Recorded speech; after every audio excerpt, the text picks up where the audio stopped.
Ribuan warga Papua memeriahkan pembukaan konferensi Sinode Kingmi Setanah Papua.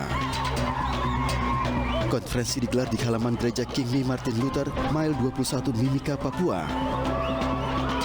Dengan penuh semangat dan kemeriahan, ribuan warga berlari mengelilingi lapangan terbuka. Dihadiri Gubernur Papua Lukas NMB dan Bupati Mimika Eltinus Omaleng dan sejumlah jajaran, konferensi Sinode diisi acara bakar batu. Satu persatu warga membawa potongan daging 30 ekor babi untuk persembahan acara. Sebagai bentuk penghormatan, ikat kepala cendrawasih diberikan kepada Gubernur Papua Lukas NMB. Konferensi Sinode ini digelar untuk menjalin tali persaudaraan warga Papua sekaligus sebagai bentuk rasa syukur kepada Tuhan Yang Maha Esa.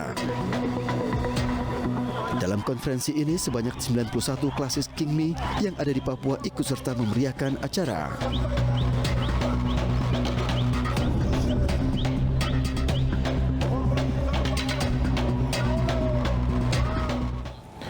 Presiden ke-6 Susilo Bambang Yudhoyono sore tadi berangkat ke Amerika Serikat untuk berobat.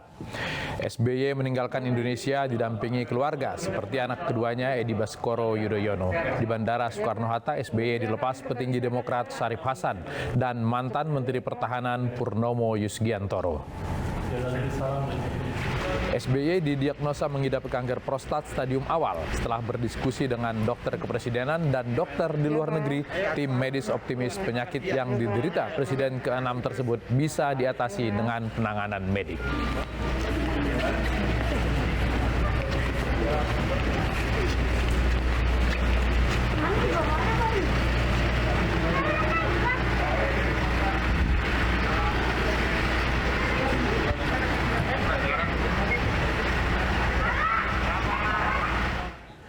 Presiden Joko Widodo memberi perhatian atas sakitnya mantan Presiden Susilo Bambang Yudhoyono. SBY dan putra sulungnya Agus Harimurti memohon doa untuk kesembuhan melawan kanker prostat.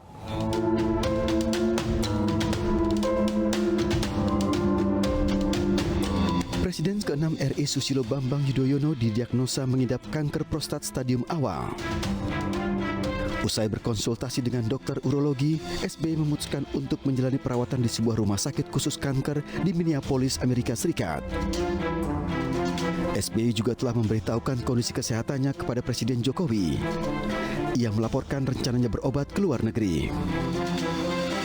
Disebutkan Presiden Jokowi memberi respon baik dan menyampaikan bahwa anggota tim dokter kepresidenan akan mendampingi pengobatan SBY.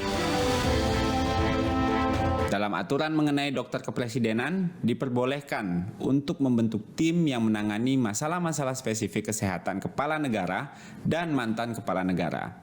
Masalah seintensif apa penanganan dan sespesifik apa penyakitnya, dokter yang lebih berwenang menjelaskan. SBY memohon doa dari masyarakat Indonesia agar medical treatment yang dilakukan dapat berjalan dengan baik. Selain itu, melalui akun media sosial, putra sulung SBY, Agus Harimurti Yudhoyono, juga menyampaikan ucapan terima kasihnya atas doa dan simpati atas kondisi ayahnya. Kanker prostat adalah kanker yang muncul di kelenjar prostat. Prostat merupakan kelenjar di sistem reproduksi yang hanya terdapat pada pria. Musim hujan datang, waspada banjir mengancam. Janji Gubernur Anies bahwa banjir akan surut dalam kurang dari 6 jam tidak terbukti.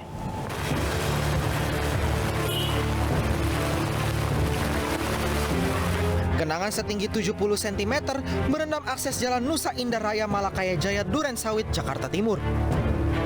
Akibatnya ruas jalan tidak dapat dilintasi kendaraan.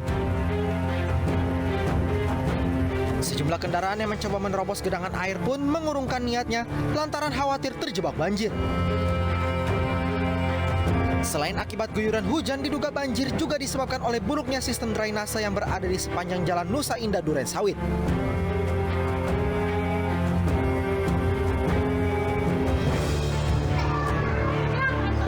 Sebelumnya banjir yang melanda kawasan Kebon Pala sejak hari Minggu juga baru surut hari ini. Hal itu bertolak belakang dengan klaim Gubernur Anies Baswedan yang mengumbar janji banjir dapat surut kurang dari 6 jam.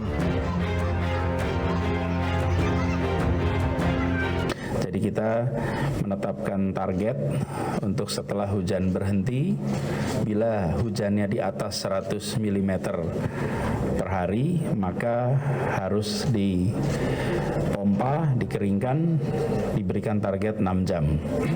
Kalau di bawah 100 mm hujannya, maka seharusnya tidak terjadi banjir. Artinya ada sesuatu yang salah di dalam manajemen. Begitu juga dengan aliran sungai. Memasuki November, BMKG mengimbau agar warga mewaspadai potensi banjir akibat tingginya curah hujan. Ya, untuk DKI Jakarta, kalau kita perhatikan akhir-akhir ini cuaca kan sering terjadi hujan lebat di sore hari hingga malam hari ya, terutama dari arah selatan. Jadi ini dari daerah hulu yang perlu diwaspadai. Kalau air yang dari daerah hulu berarti kemungkinan sepanjang aliran sungai yang masuk kota Jakarta itu harus waspada.